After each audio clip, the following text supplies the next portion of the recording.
नमस्कार साथियों। आज हम बात कर रहे हैं यूडाइस पोर्टल की।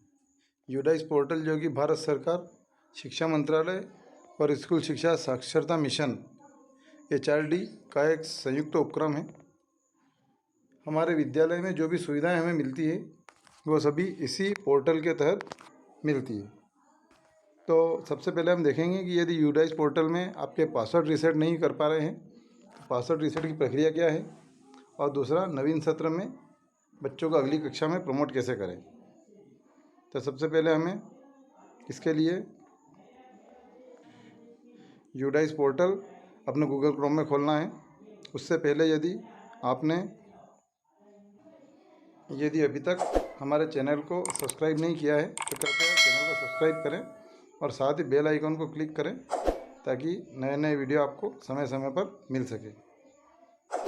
तो सबसे पहले क्रोम ब्राउज़र पर यूडाइस प्लस हमें सर्च करना है।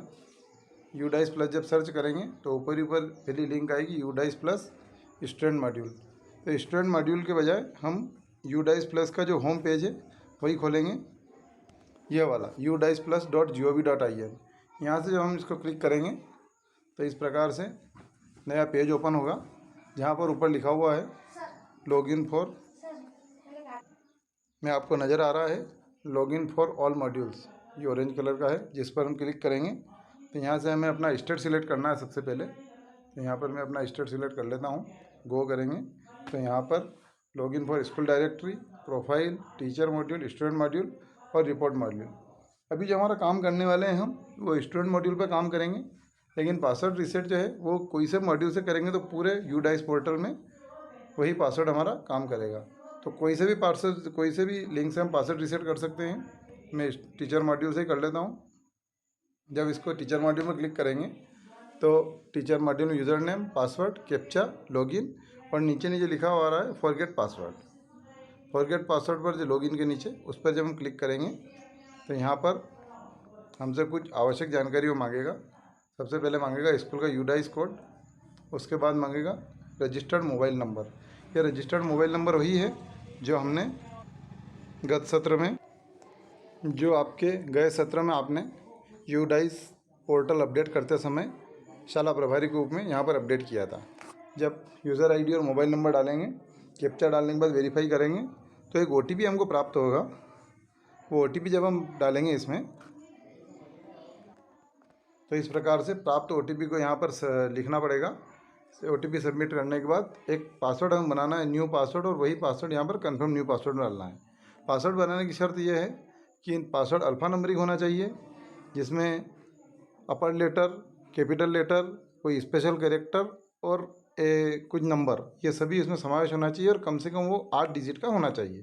तो यहाँ से जब हम इसको सबमिट करेंगे तो हमारा पासवर्ड सक्सेसफुली रीसेट हो जाएगा और इस प्रकार से पासवर्ड रीसेट की प्रक्रिया यहाँ पर हो जाएगी। जब पासवर्ड नया हो जाएगा तो उस पासवर्ड को हमें लिख कर रख लेना है ताकि बार बार रीसेट की कार्रवाई से बचना पड़े। अब हम जाएंगे वापस यूडाइस प्लस पोर्टल पर, जिसमें यूज़र आईडी और पासवर्ड दोनों डाल के कैप्चा सबमिट करना है। यूज़र आईडी हमारा विद्यालय का डाइस कोड होगा और पासवर्ड जो हमने अभी बनाया था वो, या हमारे पास जो पहले सेव है वो यहाँ पर पासवर्ड होगा, और कैप्चा डालकर यहाँ पर हम इसको लॉगिन करेंगे। लॉगिन करने पर इस प्रकार का पेज हमारे सामने ओपन होगा, वेलकम, और यहाँ पर नीचे और रेड कलर से हमको करंट एकेडमिक ईयर नज़र आ रहा है 2025-26, गो टू 25-26 पर जब हम क्लिक करेंगे तो इस प्रकार से विद्यालय का पूरी जानकारी हमारे सामने ओपन होगी। और सबसे ऊपर हमको मेनू और मेनू के साथ 3 लाइन नज़र आएगी, इस पर हमें क्लिक करना है। तो यहाँ से बहुत सारे ऑप्शन हमारे सामने नज़र आएंगे। उसमें ऑप्शन नज़र आएगा हमें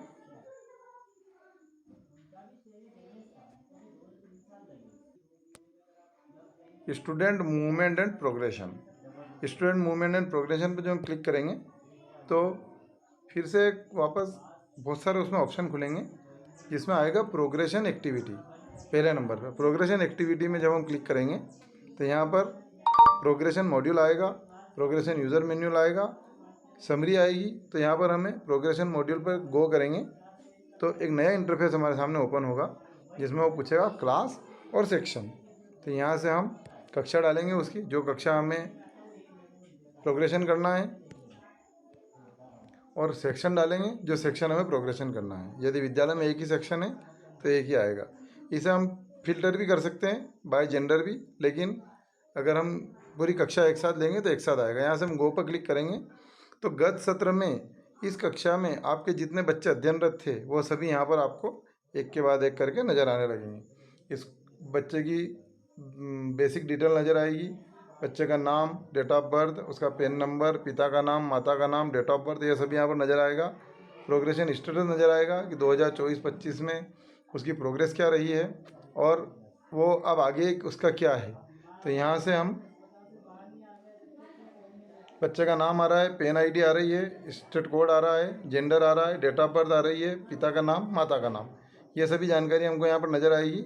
आगे जब चलेंगे तो प्रोग्रेशन स्टेटस नज़र आएगा।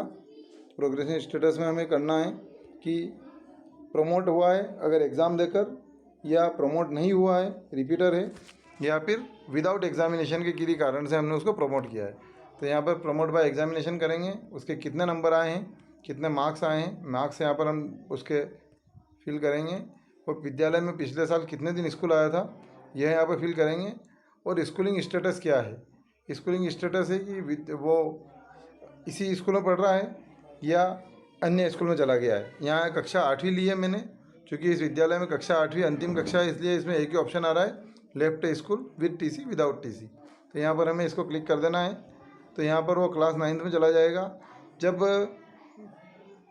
स्टेटस पेंडिंग और इसको अपडेट करेंगे, जो ब्लू कलर से आ रहा है, अपडेट करेंगे तो इस बच्चे की प्रोफाइल सक्सेसफुली अपडेट हो चुकी है।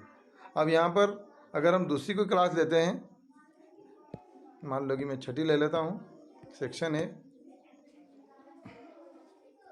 तो यहाँ पर भी वही ऑप्शन आ रहा है आपके सामने, प्रोग्रेशन स्टेटस, पास फेल, उसके कितने % नंबर आए हैं। और यहाँ पर स्कूलिंग स्टेटस में देखिए 2 तरह का ऑप्शन आ रहा है, स्टडी इन सेम स्कूल और left school with TC, without TC. अगर हमारे विद्यालय में अगली क्लास है तो फिर 2 ऑप्शन नज़र आएंगे। यहाँ पर फिर नज़र आएगा अगली कक्षा में उसका सेक्शन कौन सा है, तो सेक्शन डाल के इसको हमें अपडेट कर देना है। तो यहाँ पर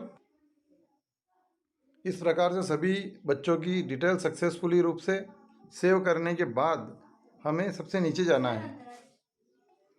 सभी बच्चों की ये प्रक्रिया करने के बाद हमें सबसे नीचे जाना है, जहाँ पर जिसका हो जाएगा डन नज़र आएगा। ये जो पेंडिंग नज़र आ रहा है, पेंडिंग किसी का भी नज़र नहीं आना चाहिए। उसके बाद जब सबका डन हो जाएगा तो नीचे आना फाइनलाइज में, और यहाँ से इस प्रक्रिया को फाइनलाइज कर देना है।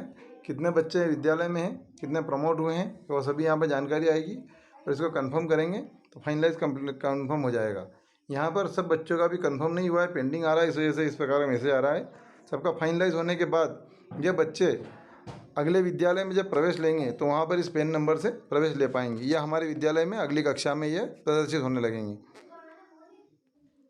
तो यहाँ पर फाइनलाइज करना बहुत आवश्यक है। जब तक हम फाइनलाइज नहीं करेंगे तब तक ये बच्चे अगली कक्षा में हमको नज़र नहीं आएंगे। तो ठीक है साथियों, आपको वीडियो कैसा लगा कृपया कमेंट करके बताएं, वीडियो को लाइक करें। पर यदि आपने अभी तक हमारे चैनल को सब्सक्राइब नहीं किया है तो चैनल को सब्सक्राइब करें। धन्यवाद। जय हिंद, जय भारत।